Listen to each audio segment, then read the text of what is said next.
नमस्कार, फालगढ़ देख रहे हैं आप सब। मैं हूं आपके साथ साहिल कीरनी। नजर डालेंगे कुछ खास और अहम खबरों के ऊपर। सरकार का कामकाज आज श्रीनगर स्थित सिविल सचिवालय में शुरू हो गया। मुख्यमंत्री उमर अब्दुल्ला आज 6 महीनों के बाद सिविल सचिवालय पहुंचे, जहां उनका जोरदार तरीके से स्वागत किया गया। मुख्यमंत्री के कैबिनेट सहयोगियों के अलावा सचिवालय में तैनात अधिकारी व स्टाफ के सदस्यों ने उनका स्वागत किया। मुख्यमंत्री ने वहां पहुंचने पर सबसे पहले सचिवालय के भीतर विभिन्न विभागों का निरीक्षण कर अधिकारियों से उनकी जानकारी ली।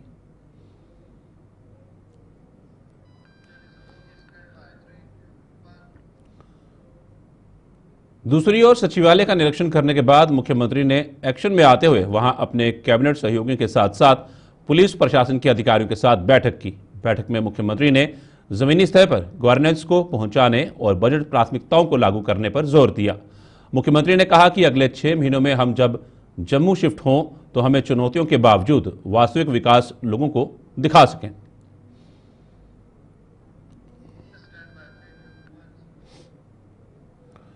भारतीय जनता पार्टी के वरिष्ठ नेता और पूर्व एमएलसी रमेश अरोड़ा आज पंचतत्व में विलीन हो गए। जम्मू के जोगी गेट शमशान घाट पर उनका अंतिम संस्कार कर दिया गया, जिसमें हजारों लोगों ने उन्हें नम आंखों से अंतिम विदाई दी। रमेश अरोड़ा स्वास्थ्य संबंधी समस्याओं से जूझ रहे थे और उन्होंने रविवार को जम्मू के सुपर स्पेशलिटी अस्पताल में अंतिम सांस ली थी। उनके निधन पर कई सियासी दलों के नेताओं ने शोक जताते हुए उनके परिजनों से अपनी संवेदनाएं जताई हैं। स्वर्गीय रमेश अरोड़ा पेशे से वकील थे और सामाजिक कार्यों में भी उनका अहम योगदान रहा है।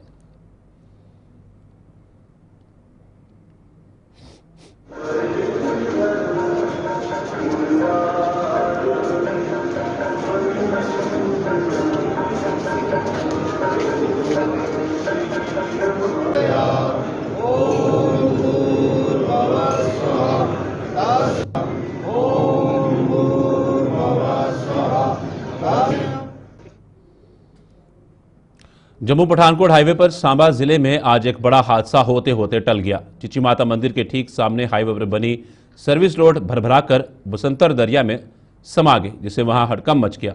गनीमत यह रही कि इस हादसे में कोई जानी नुकसान नहीं हुआ। हालांकि लोगों के मुताबिक सड़क धंसने से करीब 10 मिनट पहले वहां से एक बस गुजरी थी। लोगों ने national highway authority of India पर सवालिया निशान लगाते हुए ये सड़क बनाने वाली निर्माण कंपनी पर कड़ी कार्रवाई करने की मांग की है। सामने दुकान है इधर चिची माता में, हम इधर बैठे हुए थे तो इतने में एक लड़का आया, बोलता है कि वो पुल रोड गिर गया। तो हमने जब आके इधर देखा तो सच्ची में ये हालत हो गई थी यहाँ पे।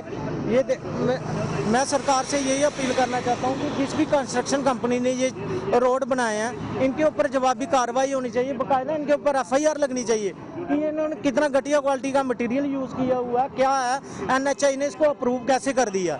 उन्होंने उनके भी इंजीनियर, साइट इंजीनियर ऊपर तक लेवल तक उनके इंजीनियर रहते हैं, उन्होंने इसको चेक करना चाहिए कि सरकार अगर इनको इतना बजट दे रही है, इतने करोड़ में ये प्रोजेक्ट बना है, तो उसको मटेरियल किस तरह का यूज़ हुआ है। अभी तो कोई बारिश हुई है ना कुछ हुआ है, ये कैसे गिर गया इतना, ना तो कोई पानी आया। इसके ऊपर पूरी जांच कार्रवाई होनी चाहिए, जांच होनी चाहिए। इधर देखा तब इतनी देर से एक बस आई, फिर ट्रैफिक वालों ने वो बस रुकवाई, उसको बैक किया।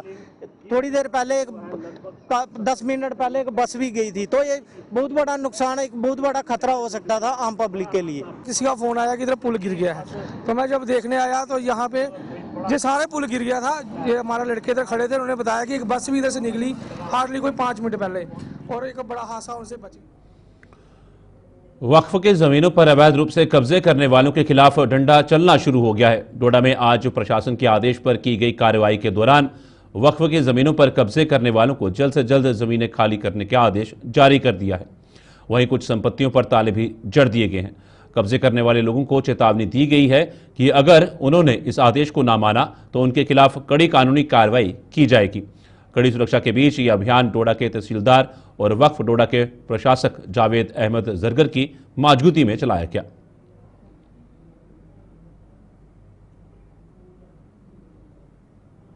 कोर्ट ने हमारा सुना, उनको माना कि भाई ये लोग इलीगल बैठे हैं, तो इनका स्टे विकेट हो गया।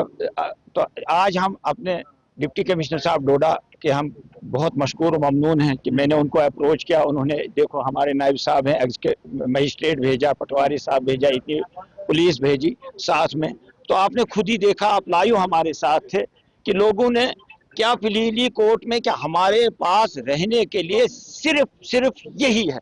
और आपने खुद ही देखा कि जो उनका रेजिडेंशियल मकान था वो तो था, आगे रेंट पे दिया हुआ, सबलेट किया हुआ, हर सबलेट किया हुआ है।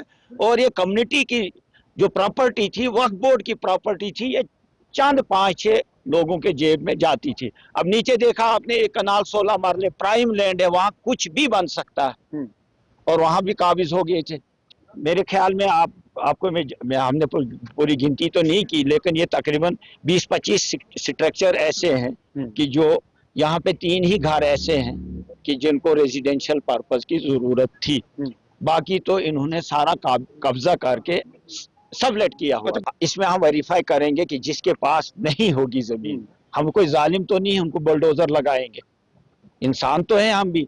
बहरहाल वक्फ बोर्ड तो लोगों के लिए है, लोगों के वेलफेयर के लिए है, लोगों को उजाड़ने के लिए वक्फ बोर्ड तो नहीं है। उसमें हम वेरीफाई करेंगे, जो लैंडलेस होगा उसका देखेंगे। जो इसके लिए आज देश में वैध या फिर अवैध रूप से बसे पाकिस्तानी नागरिकों को वापस भेजने की मांग को लेकर जम्मू कश्मीर प्रदेश भाजपा ने आज जिला स्तर पर संबंधित उपायुक्तों को ज्ञापन सौंपे।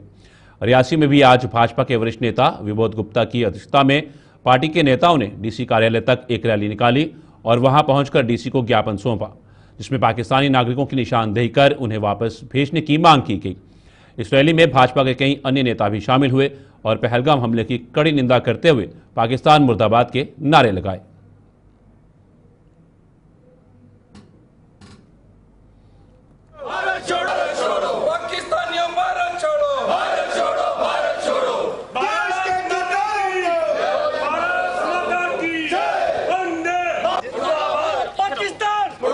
या और भी किसी कारण से इल्लीगल तरीके से जो पाकिस्तानी भारत के अंदर रह रहे हैं, जम्मू कश्मीर के अंदर रह रहे हैं, उनको आइडेंटिफाई करके वापस पाकिस्तान भेजा जाए, ये एक बड़ा फैसला था। जम्मू कश्मीर के अंदर भी बड़े ऐसे पाकिस्तानी जो इल्लीगल तरीके से पिछले कई वर्षों से जम्मू कश्मीर के अलग अलग जिलों के अंदर रह रहे थे, उनको भी आइडेंटिफाई किया गया, उनको भी जो है पाकिस्तान जो है भेजा जा रहा है। भारतीय जनता पार्टी ने एक फैसला किया कि हर जिला हेडक्वार्टर के ऊपर डिस्ट्रिक्ट प्रेसिडेंट और वहाँ के ऑनरेबल जो हमारे एमएलएज हैं, डीडीसी चेयरपर्सन हैं, सीनियर लीडर्स हैं, उनके साथ मिलकर वर्दी डिप्टी कमिश्नर जो है उनको मेमोरेंडम दे रहा है कि क्या उनके ज़िले में ऐसे लोग आइडेंटिफाई हुए हैं आतंकवादी और पाकिस्तानी, क्योंकि ये एक बड़ा सीरियस मामला है। ये भारत की सिक्योरिटी की थ्रेट का मामला है, ये स्लीपर सेल भी हो सकते हैं और कभी भी जब पाकिस्तान के साथ कोई ऐसी बात हो जाए तो ये स्लीपर सेल जो है वो बाहर निकलकर भारत की सुरक्षा के खिलाफ आ सकते हैं। इसलिए रियासी जिले के अंदर हम यहाँ पर वर्दी डिप्टी कमिश्नर जो है उनसे मिले हैं, हमने उनसे बात की है कि एक जम्मू में आज भारतीय जनता पार्टी के महिला मोर्चा ने भी पाकिस्तान के खिलाफ जोरदार प्रदर्शन करते हुए पाकिस्तानी नागरिकों को वापस भेजने की मांग की। डीसी कार्यालय के बाहर प्रदर्शन करने के बाद भाजपा द्वारा डीसी को इस संबंध में एक ज्ञापन भी सौंपा गया। महिला मोर्चा की प्रमुख प्रवक्ता रितिका त्रेहन ने कहा कि देश में बसे पाकिस्तानी यहां की सुरक्षा के लिए बड़ा खतरा है, लिहाजा उन्हें जल्द से जल्द वापस भेजना चाहिए।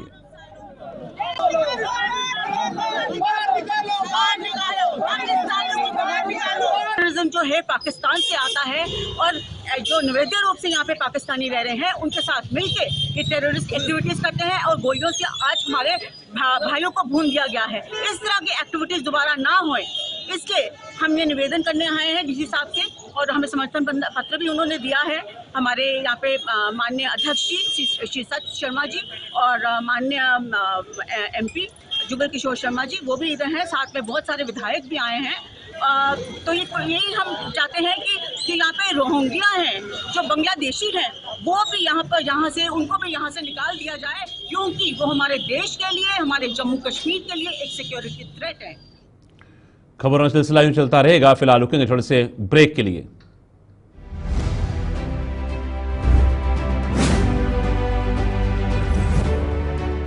के बाद आपका स्वागत है। बढ़ते हैं आगे। जम्मू के जीएमसी अस्पताल में चल रही सभी कैंटीनों का आज मेडिकल सुपरिटेंडेंट डॉक्टर वीरेंद्र त्रिसल ने औचक दौरा किया और वो इन सभी कैंटीनों की हालत देखकर खुश नजर नहीं आए। इमरजेंसी और डॉक्टर कैंटीन में फैली गंदगी और अन्य नियमों के उल्लंघन के आरोप में कैंटीन संचालकों को जुर्माने भी किए गए। उन्होंने बताया कि कैंटीन संचालक तयशुदा नियमों का पालन नहीं कर रही हैं और अब उन्हें सख्त हिदायतें दी गई हैं। सारा गंद था, डस्टबिन वहीं थे, वहीं पे बनाया तो बच्चों रोटी भी बना रहे थे। आगे जब बाहर निकले वहाँ पे भी गंदा माहौल था। फिर जो आधा उनके फूड स्टफ्स थे वो कवर्ड नहीं थे। इसके बाद इनको बड़ी सख्त हिदायत दी गई कि आप हाइजीन मेंटेन करो, सैनिटेशन पूरी प्रॉपर होनी चाहिए। इनका ऊपर से ये है कि हेल्थ सर्टिफिकेट किसी भी आदमी का नहीं था। हर किसी जो एम्प्लॉय है इसका फूड प्रिपरेशन में उनका हेल्थ सर्टिफिकेट होता है, वो भी नहीं था किसी का। इनको इसलिए हिदायत दी गई कि सबका होना चाहिए। इनको फाइन भी किया, पेनल्टी डाली है, वो इनको इश्यू हो जाएंगे order and action will be taken. Meanwhile हमने इनको ये इंस्ट्रक्शंस दी कि सफाई है सबसे प्राइमरी कंसर्न, तो इसलिए उनको। पहलगाम में हुए आतंकी हमले के बाद जम्मू कश्मीर में पर्यटन कारोबार ठप होकर रह गया है। जम्मू कश्मीर के प्रवेश द्वार लखनपुर में भी इसका असर देखा जा रहा है।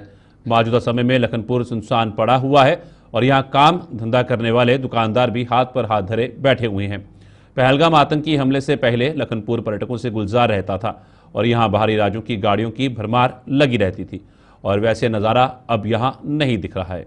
लखनपुर के दुकानदारों ने कहा है कि वो नुकसान उठाने को तैयार हैं और सरकार को भी अब पाकिस्तान को करारा सबक सिखाकर उसका नामो निशान मिटा देना चाहिए। जहाँ पे 70 से 80% फर्क है। ये जो आपको थोड़ा बहुत दिख रहा है ये लोकल लोगों का ही है, क्योंकि टूरिस्ट नहीं आ रहे। जब से हमारे जो पहलगाम में मिलिटेंटों ने जो अटैक किया, 26 लोगों को मारा है, 79 लोगों पर वार किया, जो उन्होंने जो मारा उनको, उससे पूरे देश में हाहाकार मची हुई। लोग बहुत ज़्यादा कि अभी कश्मीर में कोई भी टूरिस्ट नहीं जा रहा है। इससे यहाँ पे हमारे लोकल लोगों को बहुत ज़्यादा काम का नुकसान है। पहले काम ठीक था, सैटरडे संडे को बहुत ज़्यादा रश रहता था वीकेंड पे, लेकिन आज की डेट में 70% फ़र्क है, 30% ही कम रह गया सर। आए थे बोल साहब और ये रिक्वेस्ट करने हैं कि आहे अपने जो छोटा मोटा कारोबार कराने इसी 10 दिन बंद करिए, घर बैठने भी तैयार है, लेकिन एक जी नापाक हरकत करता है पाकिस्तान, साढ़े प्रधानमंत्री और माननीय प्रधानमंत्री और एक बार इसी मुँह तोड़ जवाब देने चाहिए, इसी सबक सिखाने चाहिए कि दोबारा साढ़े देश पर दोबारा उंगल नहीं चुकी जाए। पहलगाम अटैक होता है ਉਹਦੇ ਬਾਅਦ ਚ ਇੱਥੇ ਸੁੰਨਮਸਾਨ ਹੀ ਪਈ ਹੈ, ਯਾਤਰੂ ਦਾ ਨਾ ਬੰਦ ਹੀ ਹੋਈ ਇਹਦੇ ਨਾਲ। ਇਹੋ ਦਿਨ ਹੈ ਸਾਡੇ ਕੰਮੇ ਦੇ ਕੰਮ ਚੱਲਦੇ ਹੈ, ਲੋਕ ਟੂਰਿਸਟ ਆਉਂਦੇ ਹੈ, ਛੁੱਟੀਆਂ ਪਵਾ ਦੀਆਂ ਲੋ ਯਾਰ। ਉਸ ਦਿਨ ਤੋਂ ਟੋਟਲੀ ਇਹ ਦਿਖੀ ਲੋ ਦੀ ਚੱਕਰ ਮਾਰੀਏ ਦਿਖਿਆ ਨਾ, ਕੋਈ ਦੁਕਾਨ ਪਰ ਕੋਈ ਰੇੜੀ ਪਰ ਕੋਈ ਗਾਹਕ ਨਹੀਂ। ਗਾਹਕ ਕਿੱਥੋਂ ਹੋਣਾ, ਕੋਈ ਆ ਕਿੱਥੇ ਡਰਦੇ ਲੋਕ ਬਾਹਰ ਇੱਧਰ ਆਈਏ, ਕੋਈ ਰਾਜੀ नहीं, परेशान ने सब गरीब लोग ने, काम करने वाले रोजी रोटी के पाले पे ही नहीं सोचते रोजी रोटी। वेतन विसंगतियों को दूर करने सहित अन्य मांगों को लेकर पुलिस विभाग से रिटायर हुए नॉन गेजेटेड मुलाजिमों ने जम्मू में आज एक बार फिर प्रदर्शन किया। इन पूर्व मुलाजिमों के मुताबिक कोर्ट उनके हक में फैसला सुना चुकी है, लिहाजा अब सरकार को जल्द से जल्द उसके आदेश का पालन करना चाहिए। सर, हमारा जो पे अनामली का मसला है 1-1-96 से चला आ रहा है, तो उस वक्त एएसआई हेड कांस्टेबल दोनों को डिनाई किया। उसके बाद 6th पे कमीशन में एज इट इज़ उस वक्त भी हमें डिनाई किया गया। 7th पे कमीशन में हम लोग रिटायर हो गए, तो लिहाजा हम उसके संदर्भ में ये प्रोटेस्ट और धरना कर रहे हैं।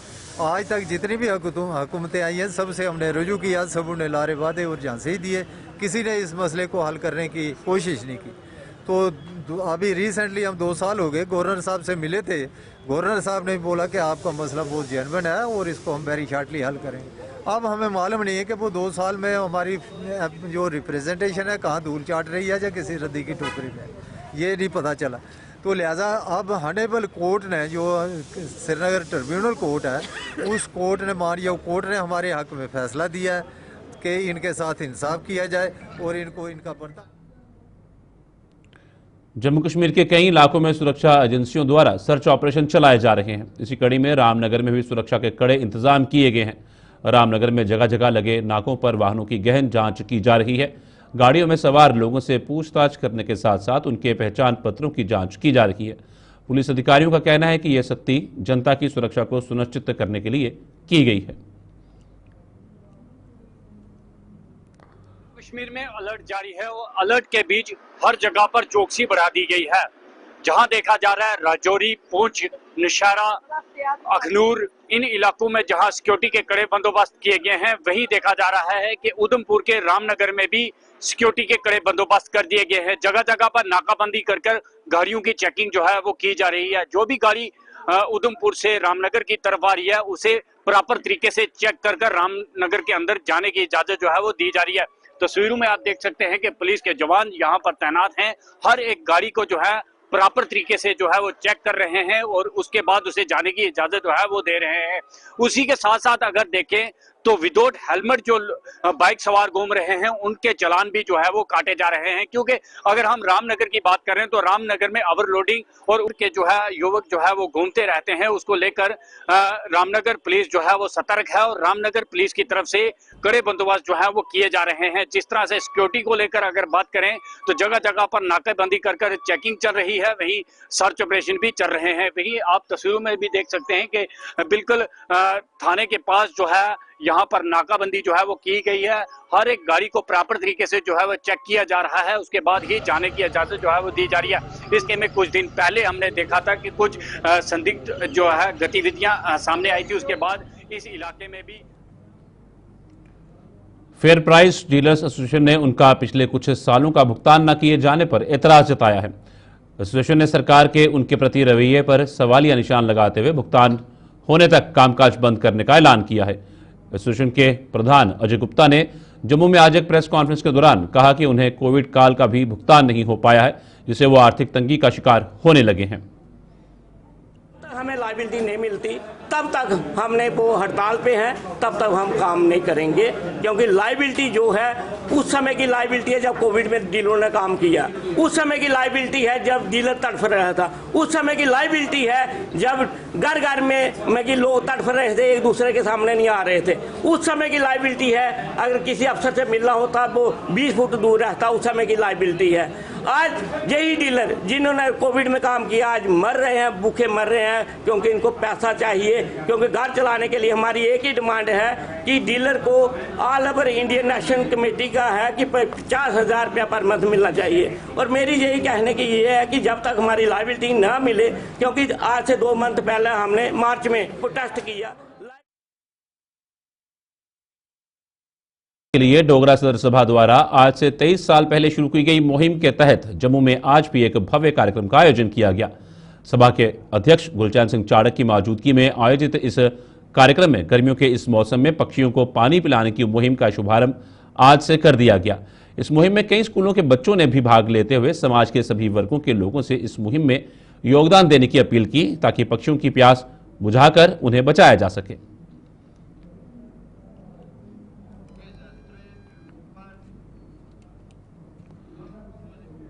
गुरु साहब खबरों का सिलसिला यूं चलता रहेगा। फिलहाल फाइनल कट में इतना ही। दीजिए इजाजत, नमस्कार।